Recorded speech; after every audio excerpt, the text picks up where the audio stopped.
Hello everyone, Chad Frantzen here, and welcome to the Kingdom Finance Show. Today we are going to reveal what you really need to know about the economy, the stock market, and real estate. And we're going to give you action steps to take right now to become a Kingdom Impact investor. It's time to bring clarity out of chaos. Let's get started. Hello everyone, Chad Frantzen. Welcome back to the Kingdom Finance Show. I'm so glad you're here today. Thanks for connecting. Again, please feel free to subscribe and leave us a review and follow us on all social media outlets. Chad Frantzen, the Kingdom Finance Show. So thank you for being here. Again, please pass this show along to friends and family that share your desire, your passion for managing your finances, your investments, your businesses in a way that is glorifying to God. And we call that using a kingdom framework. And so in today's show, I'm going to jump in here and really pick up where we left off in a previous episode called The Kingdom Model. So if you haven't listened to that one, please go back and listen to it. I'm really going to pick up there, and we may do maybe 2 more episodes talking about the Kingdom Model.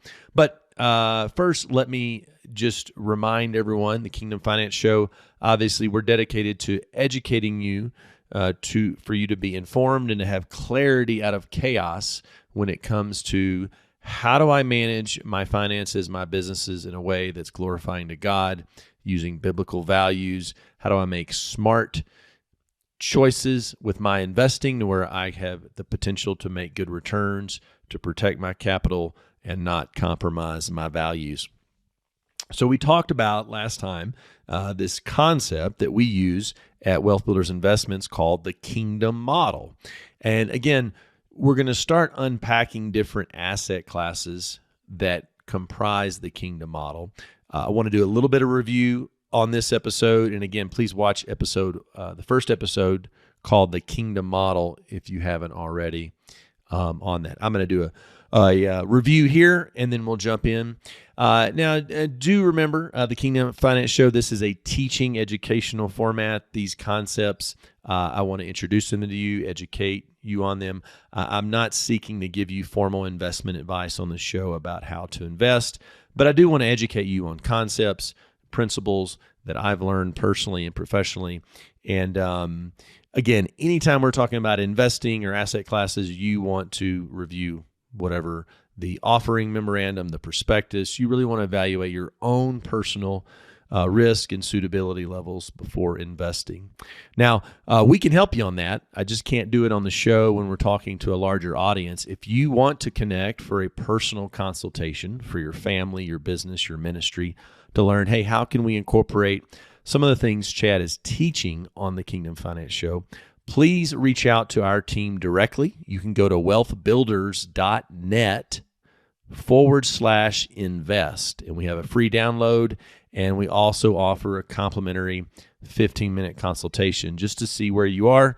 So if you want to take any of the concepts that we teach on in the Kingdom Finance Show to a more personal level, to see what's suitable for you in creating what I call a Kingdom Financial Plan, then please, again, reach out to us, wealthbuilders.net/invest. Okay, let's get started and jump right in. Let's start with a review of the Kingdom Model. So in the previous show, we introduced this. It's really our investment philosophy, both personally and professionally. Again, so some of these things are just my opinions, have been my experience in working for Wall Street brokerage firms and in really developing my own company to invest and work for families and organizations. We talked about this biblical verse from the Old Testament, Ecclesiastes 11:2, where King Solomon, David's son, who was by all accounts in today's dollars wealthier than the 5 wealthiest men alive today in 2023 combined. So if you took Gates and Bezos and Buffett and Elon Musk, right?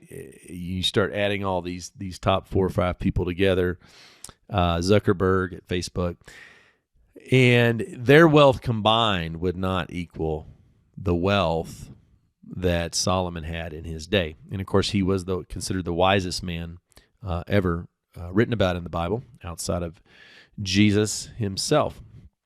And what Solomon said in Ecclesiastes 11 is, give to or invest in 7 or 8 different things or ventures, for you know not what will come upon the land.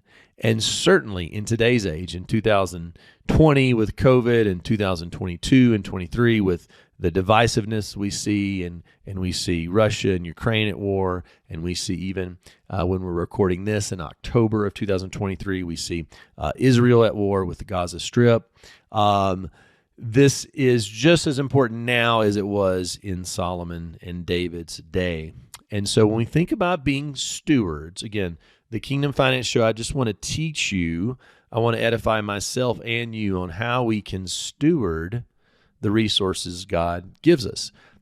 They're not always money. They are time, they are gifts, they are people. But certainly one aspect of that is how do we manage and steward effectively financial resources in our businesses and in our personal portfolios.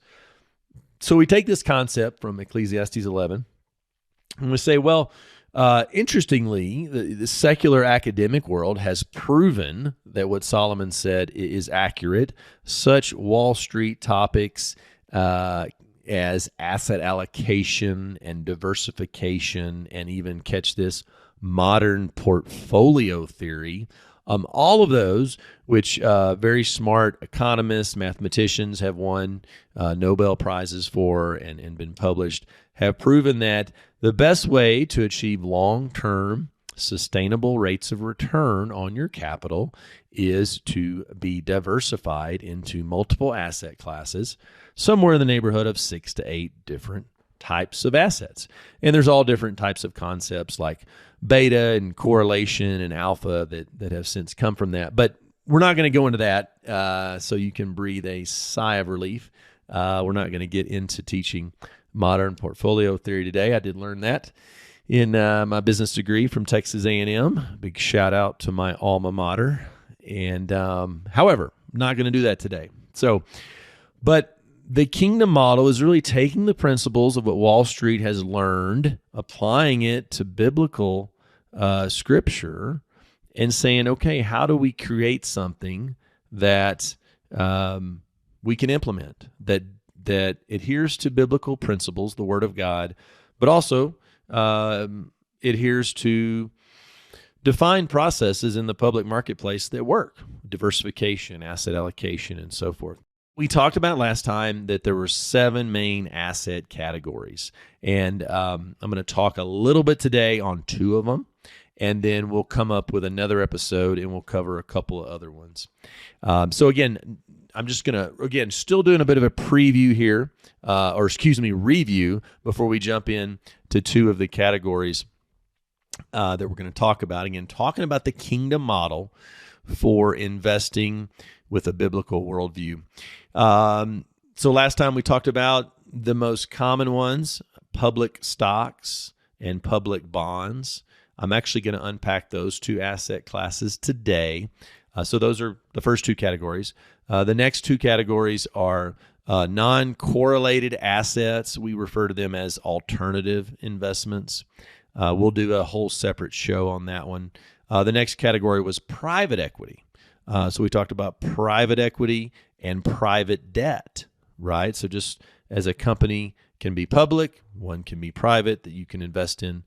A bond can be public or it can be private as well. So that's another two asset categories right there. We're already up to 5. And then categories 6 and 7, again, in no particular order here.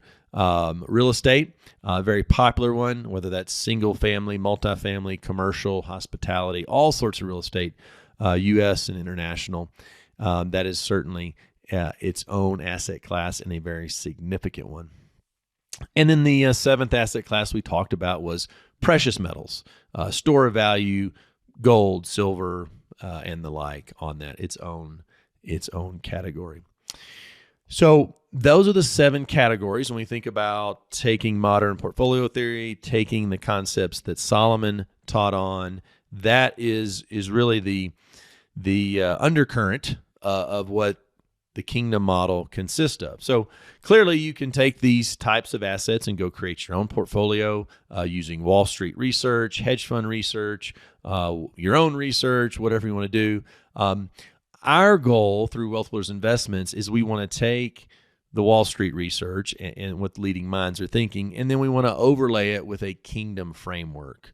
And I've taught in other shows on how we do that. The main premise being that we believe that if we adhere biblical values to our investment philosophy, that we have the potential to actually improve our returns, our diversification, how well we protect our assets, and not compromise our conservative values. Now, some of you may just be popping over to the show, and that may be of no interest to you, and that's okay. We can agree to disagree here, to have a different philosophy for investing, for stewarding our families, our finances, and our faith in the marketplace. So I wish you well. Again, the focus here is this is our framework, and we believe we have a lot of research on this that we can have very good results, very good diversification, and still have our values, have our conservative Christian, Judeo-Christian values at work on that. Now, that's pretty hard to do in the United States in 2022, 2023, in the age that we live in. That's the essence of the kingdom model. So we're not trying to be overly religious or a holy roller about this. We just want to say, hey, we are who we are, and we believe that Jesus is the Son of God. He is the Savior. And we believe that the Bible is the inerrant Word of God, and we're going to apply that to how we live in our business, in our faith, and we're not going to judge others around us, but we're going to do things a little differently. It doesn't mean we're doing it out of judgment. We're just doing it out of conviction of our own personal faith. So the kingdom model, again, we screen the different asset classes that way. So that's what we call a biblical or faith-based framework. Now, again, I've talked about that at other levels. We've talked about the three types of faith-based investing: negative screening, active engagement, and then impact investing. One of the common misconceptions, and then I'm going to jump in and talk about the first two traditional components of the kingdom model for investing. There's a common misconception, and I have this with friends of mine who are not Christian, who are just secular people in business that I'm friends with, that I work with, and that I hold in high regard. And some of this is from other Christian pastors, entrepreneurs, investors, and this is it. Is that if you apply your faith, your views on spiritual formation, if you apply that to your business, if you apply that to your investment process for your business or your family, your personal investing, that you will settle for a lower rate of return. Right? So it's that common theme of church and state, of sacred and secular. Like there's a divide in everything, right? Certain preachers and pastors do not preach about being active in politics or being active in local government, civic leadership, because they don't want to rock the boat between who's a Democrat, who's a Republican, who's a Libertarian, who's a I don't care. Right, but the reality is that this is a big misconception, that if you, and I could give you countless examples of this, of people I know personally and organizations I know personally, if you did incorporate your spiritual worldview, in this case Christianity, to how you run a business as a CEO, as a manager, as an entrepreneur, if you applied that to how you chose investments or created your financial plan for investing, for saving for retirement, for saving for college, for giving to the next generation, that you would actually have the potential to have better results. Now, again, we know past performance, no guarantee of future results. Chad's not giving investment advice here on the show today. I'm merely sharing concepts and things that I have personally learned. So that's a real big misconception, not only for business owners, average everyday investors, but also for financial professionals like myself, certified financial planners, CPAs, and the like. They think it has to be mutually exclusive. Well, spoiler alert, it does not. And so one of the things we're doing and really promoting, because it works, and if this resonates with you, then I want you to reach out to us.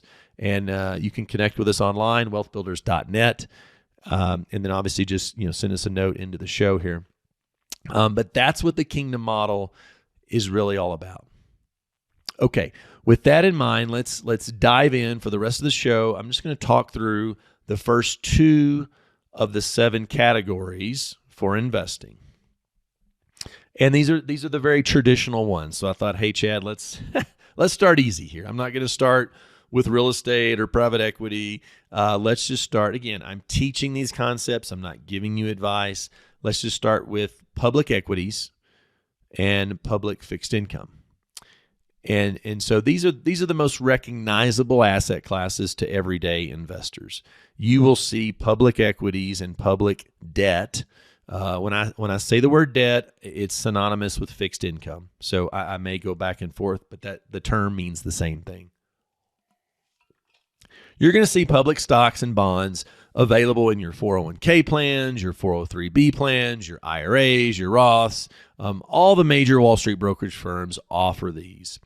If you've ever heard the phrase asset allocation funds or asset allocation models, commercials, seminars, flyers in the mail from the likes of Vanguard, Fidelity, Merrill Lynch, you get the idea, right? So large companies like BlackRock, iShares, Fidelity, American Funds, JP Morgan, T. Rowe Price, many large successful companies, they package products. They are some of the largest purveyors of packaged products of public securities. And that's what drives a large part of the capital markets in the United States, particularly coming out of the World War II era and people saving for retirement and the advent of 401ks and retirement and pension plans.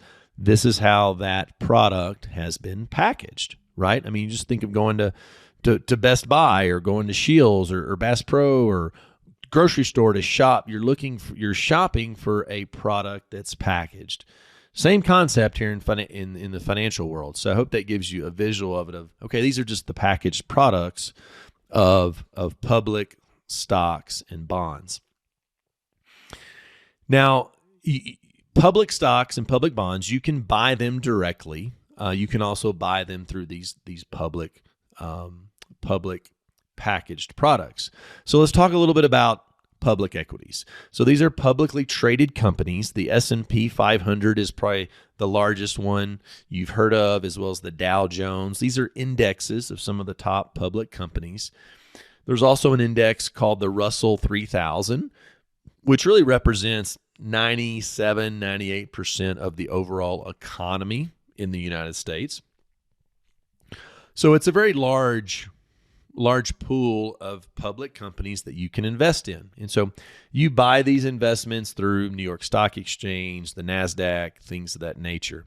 So whether you buy direct shares or you buy through a product, right, a packaged product, you're owning directly or indirectly shares in these companies. So for public equities, again, this is category number 1. These vary from mega cap companies, like the largest companies in the world, like Apple or Tesla or Google. Those are your mega cap companies. And so those are the biggest of the bigs. And it goes from there, it goes down to large cap companies. And then it goes down to mid cap companies, and then small cap. And then there's even a group smaller than small. It's called micro cap. Okay, so I'm not going to get too deep into that for today's shows, but just know when you're buying public equities, whether it's individual stocks or through a fund, there could be a mixture of the mega cap companies all the way down to the small and micro cap companies. Now, A proper teaching on diversification and asset allocation would say you want to have an appropriate blend based on your investor profile of those types of companies. In general, small and micro cap companies tend to be much more volatile or risky than large cap and mega cap names. And so all of these types of stocks can be purchased, as I mentioned, directly, assuming that they trade on an exchange. They can also be purchased through a mutual fund, an index fund, or what's called an ETF, an exchange traded fund. Now, all of those may or may not be available to you through your company's retirement plan or your ministry's retirement plan or through the brokerage firms that you work with. The key thing here is these are the most common assets that you're going to see in portfolios. Okay, so public equities, we've kind of covered that. Public bonds, public fixed income, the same institutions that you might buy the stock of, which is a form of ownership in those companies, they may also issue debt, issue bonds for that. So a lot of different types of bonds. I want to speak to those briefly. Before I do, I want to make one comment on equities and stocks. Obviously, some of these companies, they're different size companies, but they're also, some of them may be more growth-oriented. Some of them may be more value-oriented. Certain companies like utility companies and financial companies tend to be more value-oriented, and they may pay a dividend. Energy companies are known to do this. And your growth companies are generally your more biotech, technology, AI-related companies where they're not paying a dividend to the shareholders. They're really looking to maximize the growth of the company. Again, doesn't make one right or wrong. It just means you want to be aware of that when you're designing your investment portfolio. All right, so that's category one. Pretty straightforward. That shouldn't be anything that you haven't heard of in some form or fashion in the past. Category two is just public debt, public fixed income. Now, I want to explain there's three types of individual fixed income securities in general. Again, just teaching this at a concept level today. We have government bonds. So as you know, the U.S. government issues debt. They issue treasury bills, treasury notes, treasury bonds as a way to pay for their lifestyle of frivolous spending. And so U.S. bonds, considered to be the safest in the world, AAA rated, backed by the full faith of the U.S. government. And then you also have, obviously, other countries can issue their own bonds. Germany, for example, issues bonds, and many other countries do that. So government bonds, that's the first type. The second type is what I'm going to call corporate bonds. So these same companies that you may invest in their stock, they may also issue bonds themselves as a part of their what they call capital stack, their debt to equity structure within the company. So that can be companies based in the U.S. It can be companies based overseas, right?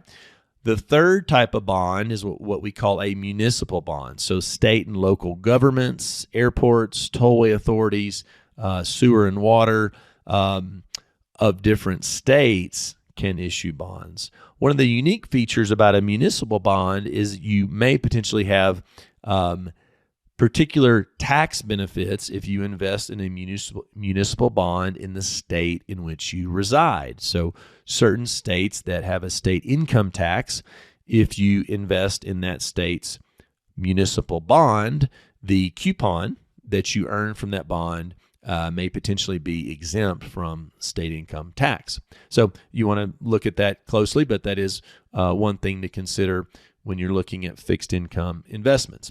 So again, this is category two of the 7-part model for the Kingdom model strategy. Again, we talked about the public equities, and now we're talking about public fixed income.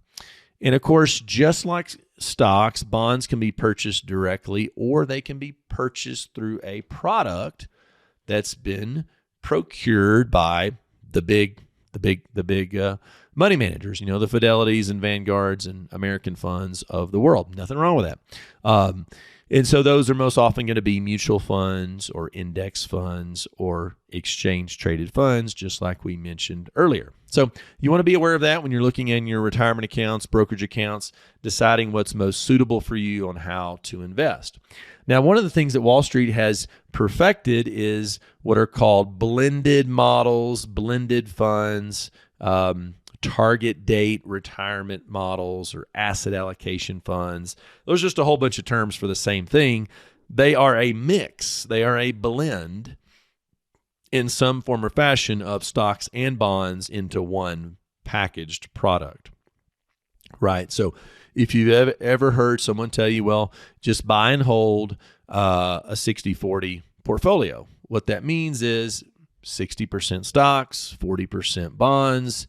You put them together in a model and you just hold it for the long term and reinvest in any dividends. So that's something you want to be aware of, that there are funds that blend these two assets together, the equities and the fixed income. All right. So one of the concepts you want to understand is that once you make an investment selection, the process does not end. And I want to kind of finish today's show with this. We've really introduced the two major asset categories for investing: public equities, public fixed income, different ways to invest in it. Again, we could spend a whole e-course talking about this. And we do have one we're hoping to create for that. But I want to at least introduce this at a high level of how this makes up our overall strategy. Again, one of the primary benefits of public securities is that they do have liquidity, right? So if you need to liquidate out of your stock or bond portfolio, you should be able to, through the market system, to get out of those most days of the week when the markets are open. That's not so much true for real estate or private equity. You may have to wait a little while to sell a private investment or real estate, right? You can't get out of that on a Tuesday at 9:15 in the morning. So that's a big benefit when you think about liquidity. All right, let me wrap up with this concept. We talk about investing and picking the right blend of securities that meets your risk profile, that's suitable for you as an investor. But let me present to you this, that once you make the investment selection, there are two other major things that then happen once you make an investment selection. Okay, so it's really a three-step process. One, we're going to do our homework and make our investment selection. One. Step two is now we own shares or units of a company, public stock, public bond, through a fund or direct, right? And we now have shareholder rights. And in our world, we call this proxy voting. So what that means is that you now have a form of ownership where you can vote on what is being put before the board of directors for the company. Now, if you invest in public stocks and bonds through a fund manager, like a BlackRock, like a Fidelity, like a T. Rowe Price, you name it, you are abdicating this right to vote, and you're allowing the fund manager to vote how they want to vote on those issues. Now, the same is true for step three, which is advocacy. So we invest, we vote, and we advocate. It's a three-step process. The vast majority of investors invest and do nothing else. They abdicate to the advisor or the fund manager to do any and all proxy shareholder voting and for any and all advocacy for beliefs and values to the board of directors and investor relations for those companies.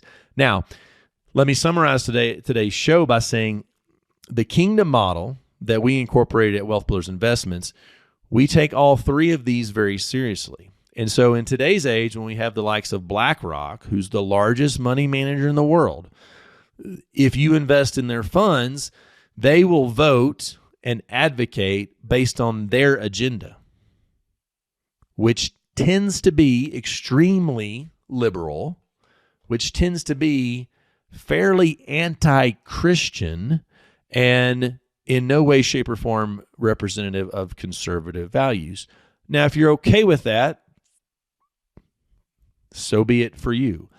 I'm personally not okay with that, and I want to have a choice as to how I vote and advocate what I am investing into. And so a lot of us are left with making investments for retirement or a kid's college, but then the fund managers, which have become extremely woke and liberal, there's just no balance in today's culture. Whether you're left-leaning or right-leaning, there's no in between. We can't even agree to disagree on things. You're like the enemy if you have a different opinion on an issue. It's really important, if you have conservative values, that you invest in a way that the voting and advocacy reflects your values. And that is the essence of the kingdom model when we talk about how we manage public stocks and bonds that are suitable for kingdom-minded investors.